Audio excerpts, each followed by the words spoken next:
first, I would say to you, and in our discussion, I would say that all of this theory is great, but what's really important to people is their life. Everyday life. Somebody has a good question when they say, "Yeah, but what does this have to do with me?" Okay, virtual realities, double slit experience. What does this have to do with me? How does it affect my life? And because consciousness is fundamental to everything, including your life, it does affect your life.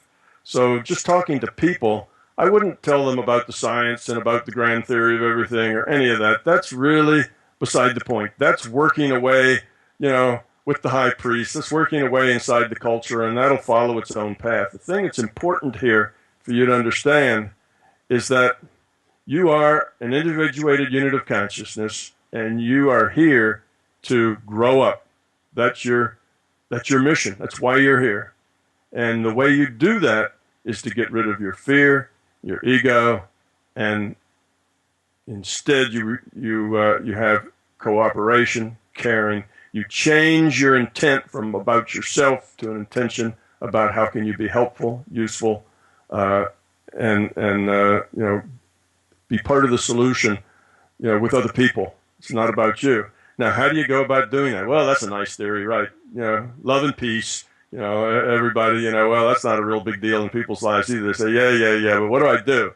Well, what I tell them to do is, if there's any part of your life that isn't full of joy and satisfaction, which that means for most people, most of their life, if there's any time that you feel stressed, angry, upset, anxious, any of those kinds of feelings, hurt, all of those negative feelings that you feel can be related to a fear. You feel those because of your fear. It's your fear. I know people say, "Oh, so-and-so made me angry." Well, so-and-so doesn't make you angry. You choose to be angry.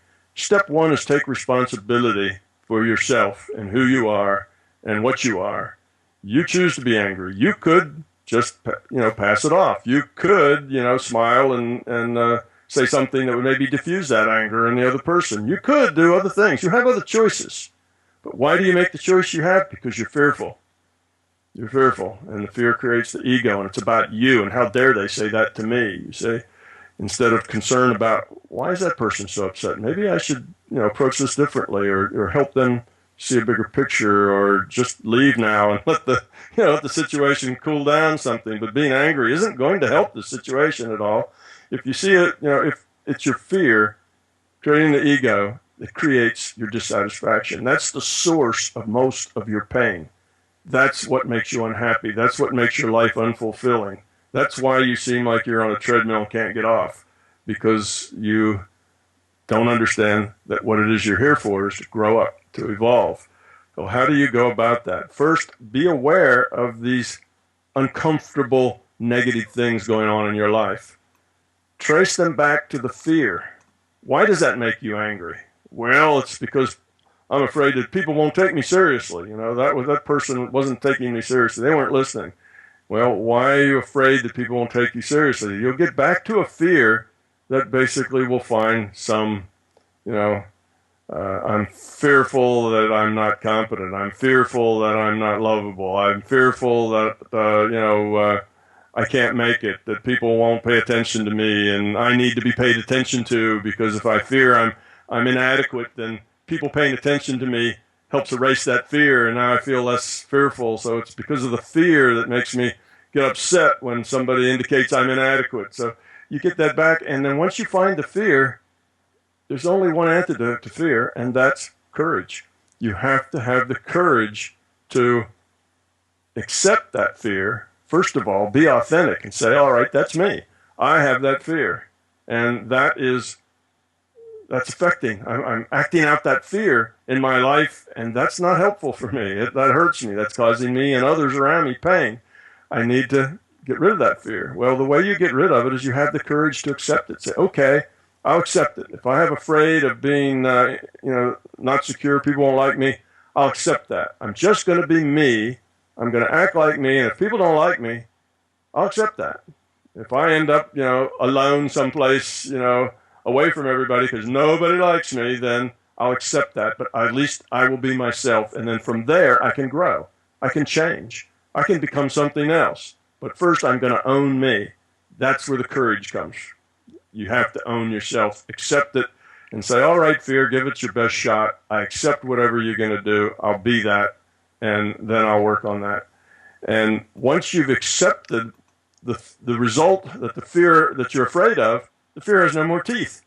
If you've accepted that you're insignificant, and you've accepted that, and that's okay, then fear of being insignificant no longer can bite because you've already accepted that that's the way it is. And you'll find out that all of these fears are paper tigers. They don't really exist. They're only in your mind. There's nothing really there but smoke, you see. So I mean by paper tiger, it's just not there. So when you find that fear and you have the courage to be it, own it, and then witness it, feel it, experience it, and then change it if you don't like it. Or if you do like it, hang on to it. If whatever you're doing is good, be authentic. And as you're authentic, start looking at the feedback you're getting. How's it working? How are you relating in the world? How's your job going? How's your marriage going? How are your kids doing? How are people relating to you?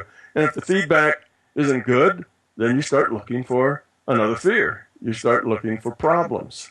So that's what you do. And yes, the first fear that you get rid of is the hardest. That may take you 6 months or a year to beat that first fear. The next one is only half as hard, and the next one's half as hard as that. And after you've done 4 or 5 of them, you're knocking them down really quickly because now they're paper tigers, and they just don't scare you so much anymore. So it gets to be easier and easier and easier, and your life gets better and better, and you become more effective, and people listen to you. Your boss likes you better. Your work is better. Your kids like you better. Your wife likes you better. Your husband likes you better. Everything starts to get better. And then that is the positive feedback you need to keep working the process, one fear at a time, and you just beat them. So what would I tell the readers to do? The change in the world you'd like to see. What did Gandhi say? Be the change that you'd like to see in the world. He hit it right on the head. That's it. So change yourself. It's getting rid of that fear. If you do that, that will be your maximum contribution to making this world a better place. So rather than go out and, beat the bad guys and, off with their heads, change yourself, fix your own head, and let that be an example to other people. An example. If you go out and preach and tell other people what they need to do, that won't help at all. You just have to let them do it, that you can be an example. And if asked, you can explain. If not asked, you might try to explain gently, but don't push. You see? So that's what I'd say to do. Understand the game. What's going on here? What are you supposed to be doing? If you're not happy, you've probably made that situation. We create our own reality. You can change that by changing yourself, not by changing others. We've got that idea. I'm unhappy because of you and you and you and you. And if I could just change you guys, I'd be happy. You wouldn't. That's like I'd be happy if I had $1 million. Well, go follow the results of people that suddenly get rich, and you'll find it doesn't make them very happy. Matter of fact, it makes more of them miserable than it makes them happy. So it's not changing those other people that would make you happy. It's you that choose to be unhappy relative to the things and the way you relate to those other people. Change you, not them. You see, they'll change on their own, just like the president or the social system, the money system. That'll change when we change. Well, so will all these relationships change when you change. You see, and you can be a source of change then in your environment. So that's what I'd say to do. That's the key thing. Don't go, yes, go ahead, go out and change the world. Fine. I'm not saying sit at home, and ignore everything. You are integrated into this reality. The choices you make are important. Yes, do go change the world, but realize that the changes you make are going to be superficial. They're going to be changes not that are fundamental, but changes that make everybody happier. Maybe they make the world more civilized, but they're not really getting us where we need to go unless you change yourself first. So I don't discourage anybody from going out and changing the world. Have at it, but be gentle and be courteous and be kind when you do that. Do it in a positive way. If you go out with hate, if you hate those people and you're going to fix them, you're just part of the problem. I don't care what side you're on, you're part of the problem.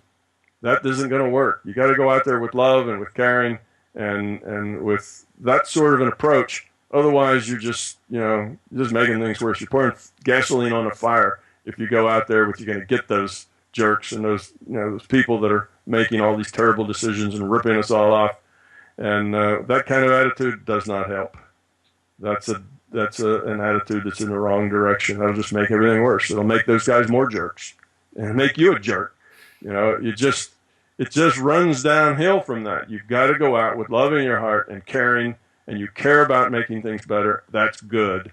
Keep it positive. Grow up yourself, and you will have optimized your contribution to, the larger consciousness system, and that's really what it's all about. So that's what I would say. Too much of our time and energy is spent on trying to manipulate the future. Well, I'm going to do this and I'm going to say that because that'll make these people do this and that.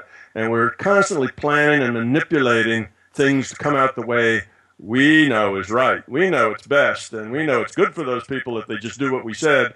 And we're trying to manipulate everything up here so it works out the way we want it to work out. And we spend very little attention on our intention for the choices we're making. See, we blame everything on what's outside of us, and we fix everything by fixing what's outside of us.